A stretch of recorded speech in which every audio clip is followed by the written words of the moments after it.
It's my pleasure to introduce our next guest from Elevate Bio, Chief Operating Officer of Basecamp, Mike Paglia. As a reminder to attendees, if you'd like to ask a question of our speaker, please type it into the question box under the video player, and we will try to ask them on your behalf. The format for this discussion is a fireside chat. We'll go about 25 minutes, and hopefully there's some time at the end for some questions from the audience. So Mike, thank you so much for joining us today. To start, can you give us an overview of Elevate Bio and Basecamp and discuss its vision? I can. Thanks, Kay. Appreciate it. And thank you very much for the opportunity. So Elevate Bio is, over the last 5 years, it's built a technology company. And really that technology is focused on cell and gene therapy development and innovation. We have a facility here in Waltham, Massachusetts, where we do the process development and GMP manufacturing, as well as the translational work for our partners and our clients for cell and gene therapy. But also over the last 5 years, through our founders, David Halal, Vikas Sinha, and Mitch Feiner, built technology to enable those companies as well. So Life Edit is our gene editing technology and company in Durham, North Carolina. We have inducible pluripotent stem cell technology that we can talk a little bit more about today as well. And then the work around our viral vector and cell engineering development work. So platforms and processes to help enable companies bring those programs from idea all the way through commercialization. And can you give us an update on the status of your build out? Yeah, the facility in Waltham, over the last 5 years, it was a ground up brownfield fit out of process development and manufacturing infrastructure. And certainly very proud of the team that we've enabled and established here. A lot of experience in cell and gene therapy process development and manufacturing. The facility here is fully operational. We have analytical development, QC services, as well as the GMP manufacturing. We have research and development laboratories, expansion of space for things like sequencing capabilities for R&D, and of course the iPSC work that we do. But also, the facility master file with the FDA to be able to do multimodal, multi-product manufacturing at the facility. So fully operational, manufacturing clinical batches for our cell therapy partners, actively working on translation of process development projects for those partners, and also conducting viral vector manufacturing for lentiviruses and AAV in our clean room suites. Well, great. So let's dig deeper into some of your capabilities, and let's start with cell therapy, and specifically, can you describe some of the advancements you're achieving in lentivirus production of CAR and TCR construct? Yeah, so the ability for us to do everything all under one roof, from idea all the way through GMP manufacturing, has really driven us to not only develop our own platform processes for things like lentiviral vector, which we call LentiPeak, as well as AAV. So working on the process over the last 5 years, establishing a team to be able to have the lentiviral vector technology here at the facility to help develop some of these novel products that come through from our partners and clients, and be able to use that for the cell therapy processes and manufacturing. So we'll be able to offer a full suite of that technology to our partners. So establishing that LentiPeak platform, which we've presented on publicly a few times now through our really great process development and manufacturing teams, use that as our tool, as our drug product, and materials to transduce and modify those CAR T cells. So importantly, also, we have a toolbox approach to the cell therapy processes that we develop.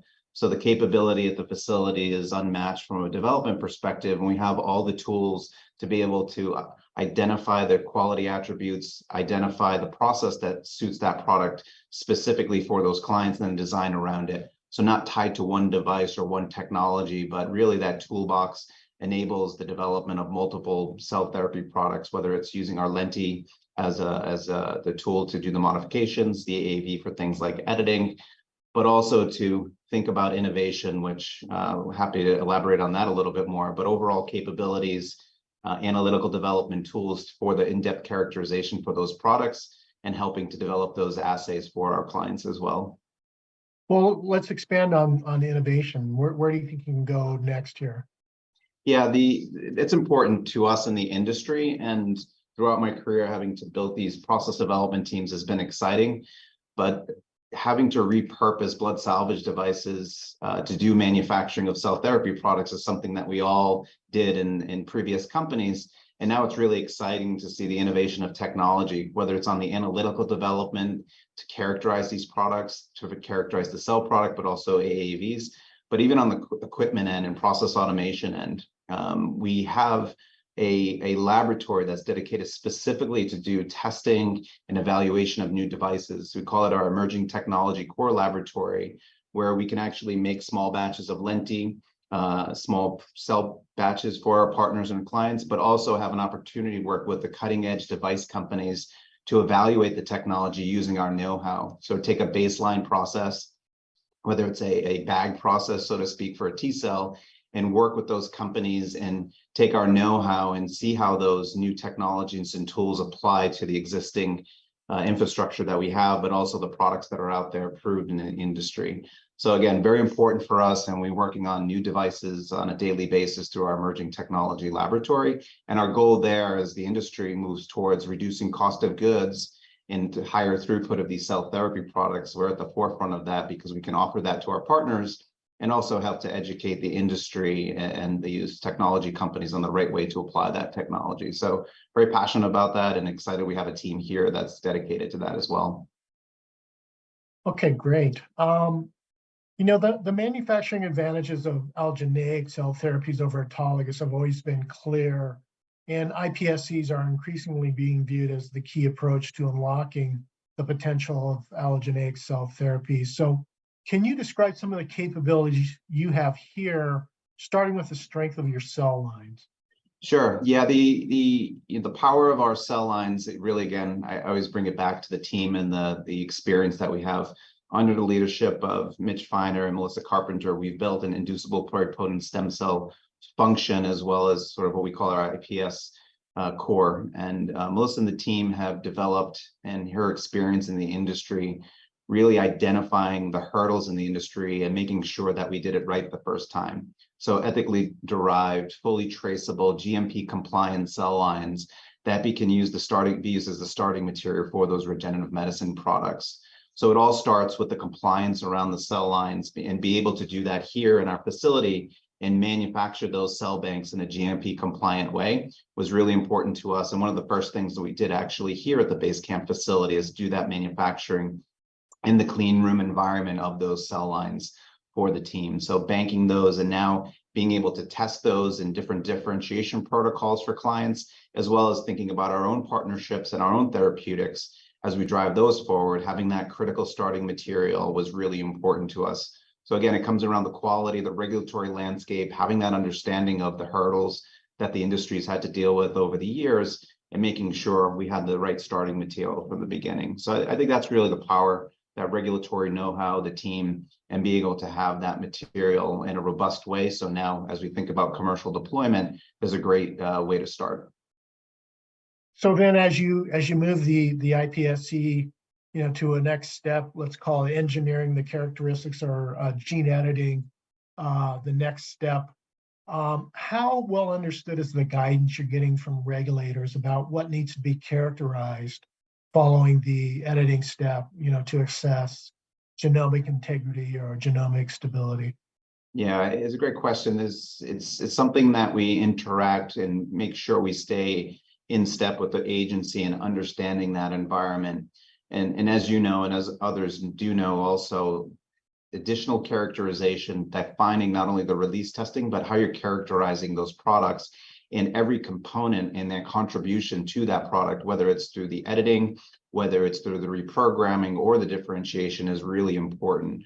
So the more process understanding that you have, and again, having control around that as a facility, as a company, so we can have that robust package for our partners and our clients, so they can understand the robustness that went into it, and making sure that we're meeting those regulatory guidelines is really important.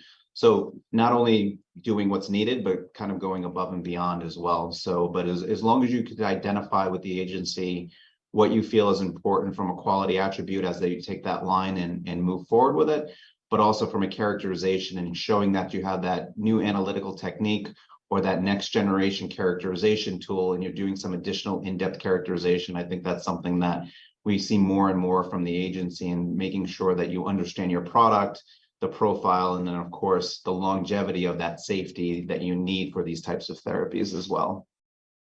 And do you have the technologies to do that? I mean, certainly, you would assume whole genome sequencing is important here, but what else might you want to see that can help here? Yeah, we do. Like, the sequencing is very important, and we actually have a sequencing core that we have a capability to do that type of work in-house.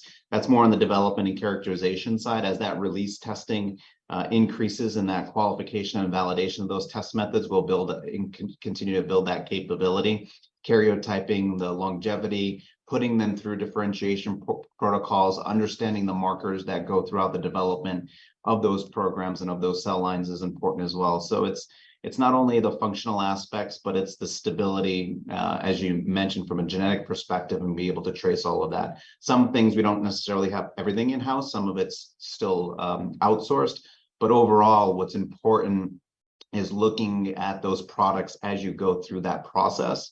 So those critical tools and having those analytics in-house, so you can take material from an in-process testing perspective and making sure you can test that is really important, because even the iPSC process itself is long. You don't want to have those intermediate checks such that you know that everything's going well, whether it's reprogramming or expansion. So having those in-house, and also the level of qualification of those test methods, even for research or even development, we take a lot of time understanding the risk of not fully qualifying a test method as you develop these processes, because you want to have really good understanding of the variability in those test methods. So your scientific decisions, as well as your manufacturing decisions, are based on really high quality data. So we do take the time, depending on the test method, to actually go through the characterization and in some cases a full validation of that test method, especially if they're part of the decision-making process. So, moving down the process, obviously the differentiation process development steps are critical to get to the target cell type. So what are the biggest challenges in this step do you believe you've solved from a manufacturing perspective? So those are always unique to the type of product, and each one has its own challenges. And mainly the ones that we're trying to solve for as a development and manufacturing organization is, how do you think about that scalable and how's that commercial? So we have a lot of partners coming, because a lot of it's very new on what those processes look like. Are they large scale, like stirred tank bioreactor type growth, or are they small scale for small indications where you really have to think about how do you close those systems? Because in the GMP manufacturing environment, to run these processes and these, whether it's a iPSC or even the CAR-T processes, unless you're in a fully validated closed system, you have to manufacture in these grade B, highly controlled environments. Number one, it takes a lot of staff. It's costly from a manufacturing development perspective. So the challenges that we're trying to solve are, how do you move these through commercial, and thinking about enabling technologies, fluidics, and even robotics in the future, so we can actually take that manufacturing process out of that highly controlled environment and really make these commercially available and commercially deployable from a cost perspective. So as a technology sort of process company, we think about the engineering a lot, not only just the differentiation protocols and making sure it's successful as a drug product, which comes out of the companies that we work with in our R&D group, but truly on the process end of things and how to make that scalable and more commercially viable as we bring those into the GMP manufacturing in the future. And how well understood are the critical quality attributes that you should be measuring during the differentiation stage, and understanding, not only the characteristics of the target cell, but, other impurities in there, and whether they're something to be concerned about or not? They're very important. It depends on the materials as well. Some of the differentiation protocols, some of the materials that you use for that activity, the quality of those materials is key. And sometimes these programs come out of academic settings where you don't necessarily have the high quality GMP grade materials. So it's really important, not only the quality of the drug product and that you're tracking, I think the characterization of that is well established. But where the challenge comes is understanding, as you say, that impurity profile. So how do you mitigate that? We take a lot of time thinking about those materials, doing risk assessments, and understanding the risk of if we cannot get access to a GMP grade material, really how, or material that's made under GMP conditions, how do you control for that? How do you test for that from an impurity profile? And are there any risks? You know, some of the products through those differentiation steps go into highly controlled, very well established materials and processes. So there's lower risk because of the separation from that starting material and how that's carried through a process versus those that take a very brief time. And you have to really look at every impurity and any certain risks that's associated with that. So I think overall, you know, to answer your question again, it's so the drug product ends more established, but that impurity profile and making sure you understand that is also very important. But then on the flip side of that, how well do you think the FDA understands the iPSC manufacturing process at this point? You know, are there any specific hot button issues related to the product characterization that they seem to be focused on? You know, again, as we just discussed, you know, one would imagine you clearly need to understand what makes the cell work. At the same time, you need to be able to explain away why impurities that may be there aren't something to worry about. Yeah, it's not, those are definitely key, but it's also that product definition, right? It's the potency. I think that's always a key component of once you get there, how are you measuring your potency, and at what points do you start looking at that in depth from a characterization perspective, but not only the release testing. And each of those cell types, that depending on the path that you're on, is different. So how do you go through and make sure that, again, thinking about the length of some of these processes, that you have those intermediate checks? And I think that's what really we see from a client perspective and agency feedback, is making sure that that potency path, even from a late stage approval perspective, is really defined. And that, you know, from a biological perspective and activity perspective, that you're defining that so you can test that through development. So the early phase data, and as you go into those clinical studies, you have some idea of when the outcome is expected or when it's not, that you have some early read on that potency. And then lastly, just to add to that, is the status of that test method. I think what we see is there's a ability to go into clinical studies with you know, qualified or highly characterized test method, but understanding how and if you can validate that test method, I think really becomes the challenge later. Those potency assays, the validation of them, something that we spend a lot of time thinking about and working through, and making sure you're on that path, because that could take several years to do that. And you want to be ready as you think about approval of the product, because you could be caught really in a situation where you're not ready to bring that product through full approval without the test method being validated. So really important to consider. Yeah. Okay, and maybe just more broadly in terms of your operation, on the front end, what are you guys doing to manage the variability of raw materials? So as a clinical moving to commercial facility, we do actually quite a bit.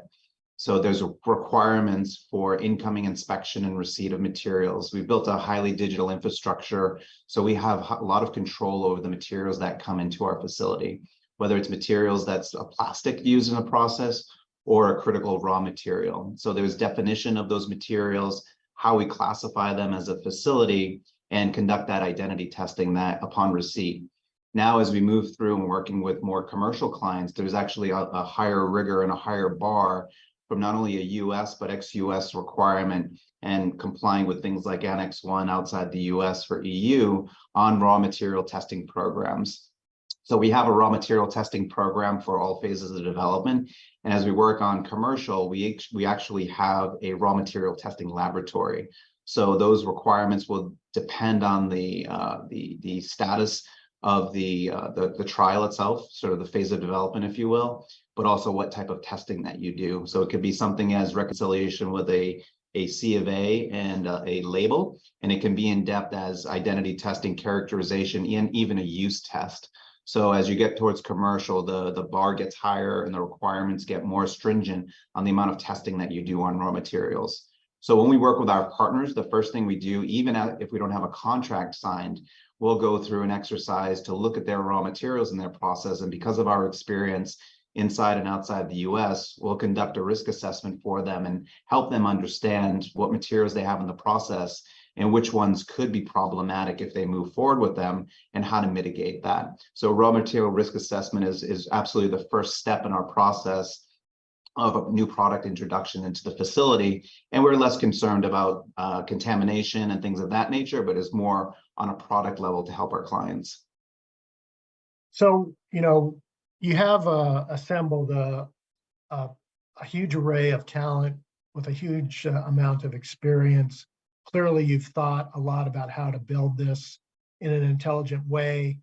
But help us translate how these discussions proceed with prospective customers. A lot of our investors on the call either have investments in early stage companies or are looking at early stage companies and want to make sure they're proceeding down the right path. So, what are some of the important things that we've discussed that you try to impress upon early stage, our customers with early stage programs about the importance of quality of raw materials and process understanding and using state-of-the-art methods, QCA, release testing strategies, all that stuff?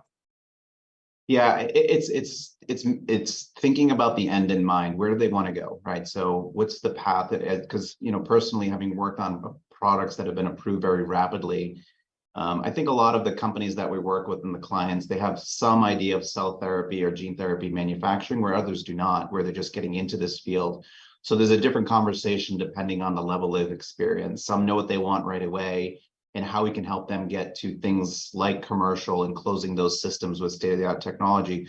Others just want to get into the clinic as rapidly as possible because they have a really great idea from a product perspective, a small investment, and how can we do this most effectively?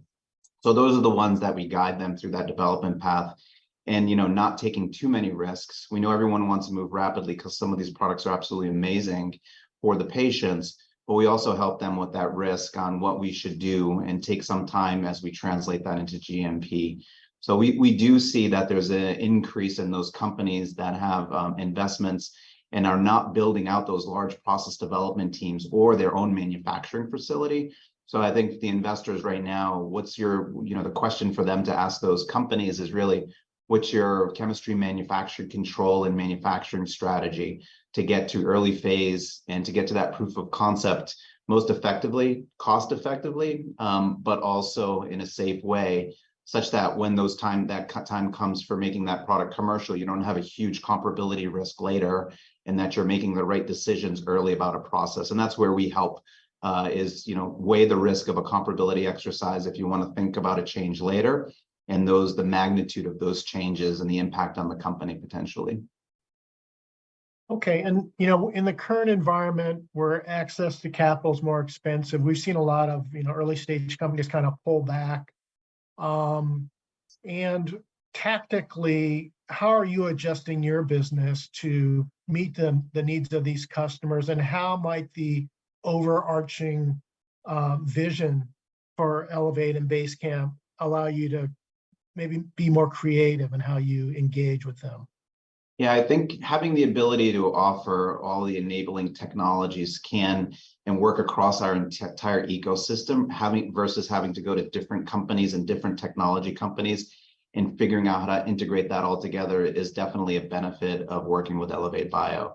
So we have a really great ability to work across the entire ecosystem, whether it's our iPSC technology, bringing in the editing team, thinking about enzyme utilization, the development team, and really helping those companies structure what works best for them. Not always trying to force fit them into one process or one approach. It's really making sure they have flexibility, but access to all those enabling tools. It can get costly as you have to source these things from different locations. So I think the Elevate approach is really unique, where we can help those companies along that development path, all the way from literally a sequence all the way through GMP manufacturing. Okay, well, great. Well, we've reached the end of our time here, but really want to thank you for joining us today. Yeah, no, my pleasure. It was really a great opportunity. I have to thank you again, Kay. Thank you so much.